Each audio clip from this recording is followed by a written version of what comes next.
Welcome back dear students. आज हम देखने वाले हैं सिंगली लिंक लिस्ट में डिलीशन फ्रॉम द एंड का फंक्शन। और उससे पहले उसको डिस्कस करने के पहले हमारे पास एक क्वेश्चन आया था। राहुल ने क्वेश्चन पूछा था कि यदि कोई पॉइंटर वेरिएबल है जैसे टेम्प और उसको हम जो डिलीट यूज़ कर रहे हैं यहाँ पर डिलीट कीवर्ड उसके थ्रू उसको फ्री करवा रहे हैं तो फिर उसकी वैल्यू क्या रहेगी, किस वैल्यू को होल्ड करेगा। सो आंसर इज, देखिए डायनामिक मेमोरी एलोकेशन के लिए दो कीवर्ड्स यूज़ होते हैं। पहला है न्यू, जो हमने जितने भी इंसर्शन और क्रिएट के फंक्शंस देखे थे उन सब में न्यू कीवर्ड के थ्रू हमने डायनामिकली मेमोरी एलोकेट करवाई थी।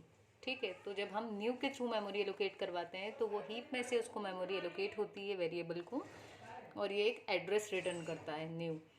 जिस भी मेमोरी को हमने न्यू के थ्रू एलोकेट करवाया हो उसको ही हम डिलीट के थ्रू डी एलोकेट करवाते हैं। इसके पीछे रीज़न ये है कि हम मेमोरी वेस्ट नहीं करना चाहते। अब बात यह है कि टेम्प में वैल्यू क्या रहेगी डिलीट हो जाने के बाद। तो जब टेम्प डिलीट कर देंगे हम तो अभी भी इसमें वैल्यू तो उसी एड्रेस की रहेगी जिस लोकेशन को ये पॉइंट कर रहा था। कब तक ये उस वैल्यू को पॉइंट करता रहेगा?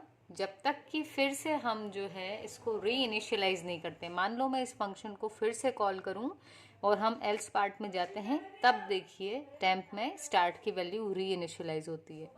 तो इस केस में फिर जो टेम्प है ये पॉइंट करना बंद कर देगा उस एड्रेस को जो डिलीट कर दिया है हमने, फिर ये नई लोकेशन को पॉइंट करेगा। बट तब तक भले ही मेमोरी फ्री हो चुकी है लेकिन टेम्प जो है इसमें एड्रेस उसी मेमोरी का रहेगा जिसको वो पहले पॉइंट कर रहा था। सो आई थिंक ये जो डाउट था ये क्लियर हो गया होगा। तो चलिए अब हम कंटिन्यू करते हैं डिलीशन एट द एंड का फंक्शन। तो हम अपने पास मान लेते हैं यही वाली जो हमारी लिंक लिस्ट बनी हुई थी, एक ये लिंक लिस्ट है। इन सबको हटा देते हैं यहाँ पर से। ये एक लिंक लिस्ट बनी हुई है यहाँ पर एड्रेसेस लिखे हुए हैं। ठीक है, सो जब भी हम डिलीट करेंगे सबसे पहले चेक करवाएंगे कि क्या लिंक लिस्ट एम्प्टी है। ये फंक्शंस जितने भी हम देखते जा रहे हैं गाइस, ये आपको जो फर्स्ट वाली वीडियो थी लिंक लिस्ट पर, इम्प्लीमेंटेशन ऑफ लिंक लिस्ट, उसमें जिसमें हमने हेडर फाइल्स लगाई थी और स्ट्रक्चर भी बनाया था, उसी की कंटिन्यूएशन में हम देख रहे हैं ये सारे फंक्शंस। ठीक है, उसके बाद एक मेन फंक्शन आपको बनाना है जिसमें इन फंक्शंस को आप कॉल करवाएंगे, क्योंकि इतने सारे फंक्शंस सिंगल वीडियो में डिस्कस करना पॉसिबल नहीं है, इसलिए हर फंक्शन पे मैंने अलग से वीडियो बनाई है। तो आप ये चीज़ मान के चले, इनिशियली जब हमने स्टार्ट नाम के वेरिएबल को डिक्लेयर किया था तो उसे ग्लोबली नल से इनिशियलाइज किया था, क्योंकि जब हम सबसे शुरू में स्टार्ट कर रहे हैं अपने प्रोग्राम को तो हमारी लिंक लिस्ट एम्प्टी है, और यही रीज़न था कि स्टार्ट को वहाँ पर हमने नल से इनिशियलाइज करवाया था। ठीक है, और उसके बाद जब भी हमने क्रिएट या इंसर्शन फंक्शन कॉल किया था तो स्टार्ट की वैल्यू में न्यू नोड की वैल्यू डाल दी थी, तो वैल्यू अपडेटेड रहेगी। और यही रीज़न है कि स्टार्ट जो है वो हमारा ग्लोबल वेरिएबल है, क्योंकि सारे फंक्शंस क्या कर रहे हैं, स्टार्ट की वैल्यू को आइदर तो चेंज कर रहे हैं या फिर एक्सेस कर रहे हैं। Right, okay then let's begin. So deletion करना है एंड पोजीशन वाले नोड को। सबसे पहले देखें लिस्ट में नोड्स हैं भी या नहीं। अगर नोड्स नहीं है तो उस केस में क्या होगा, स्टार्ट में नल होगा। यदि स्टार्ट नल है तो कंडीशन ट्रू हो जाएगी, मैसेज प्रिंट हो जाएगा लिस्ट एम्प्टी, और ये इस ब्रैकेट से बाहर, और फाइनली एज पूरा स्कीप और इस फंक्शन से बाहर। दूसरा केस मान लेते हैं ये वाला जिसमें हमारे पास लिंक लिस्ट एम्प्टी नहीं है, इसमें एलिमेंट्स है। अब क्योंकि डिलीशन है एंड से तो टारगेट नोड कौन सा है हमारा, ये वाला जो नोड है that is the target node. ठीक, तो यदि इस नोड को डिलीट कर देंगे तो उस केस में क्या होगा, ये वाला जो नोड है सेकेंड लास्ट नोड, इसके नेक्स्ट में जो भी इसका एड्रेस आ रहा है उसको हटा करके क्या लिख देना है, नल। बिकॉज वी नो जिस भी नोड को लास्ट नोड बनाना हो तो उसके नेक्स्ट में नल होना कंपलसरी है, क्योंकि नल ही ये आइडेंटिफाई करता है कि ये नोड किसी और नोड को पॉइंट नहीं कर रहा, and which shows that this is our last element और लास्ट नोड।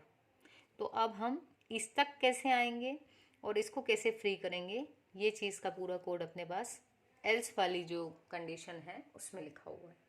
ठीक, तो हमारे केस में स्टार्ट में था 2000 which is not equals to null, condition ये फॉल्स हो गई है, हम आ गए एल्स में। अब क्या हुआ, स्टार्ट में जो एड्रेस था वो टेम्प में आ गया, तो हम यहाँ लिख देते हैं, देखिए टेम्प यहाँ आ गया है। फिर एक और पॉइंटर वेरिएबल ले लिया है हमने करंट नाम का। ठीक है, अब क्या हुआ, वाइल टेम्प का next not equals to null, ये कंडीशन मतलब टेम्प के नेक्स्ट में नल नहीं होगा तो कंडीशन ट्रू हो जाएगी। देखें, टेम्प के नेक्स्ट में 3000 है, नल नहीं है, तो कंडीशन ट्रू हो गई। हम इस लूप के अंदर आए, अब क्या हुआ, टेम्प ने अपनी वैल्यू करंट को दे दी और टेम्प खुद कहाँ चला गया, नेक्स्ट वाली लोकेशन पे। तो टेम्प ने अपनी वैल्यू दे दी करंट को और खुद आ गया यहाँ पर temp equals to temp next मतलब नेक्स्ट लोकेशन। फिर से अगर हम चेक करें तो ये है अपना टेम्प और इसका जो नेक्स्ट है, इसके नेक्स्ट में नॉट नल वैल्यू है, तो कंडीशन फिर से ट्रू हो रही।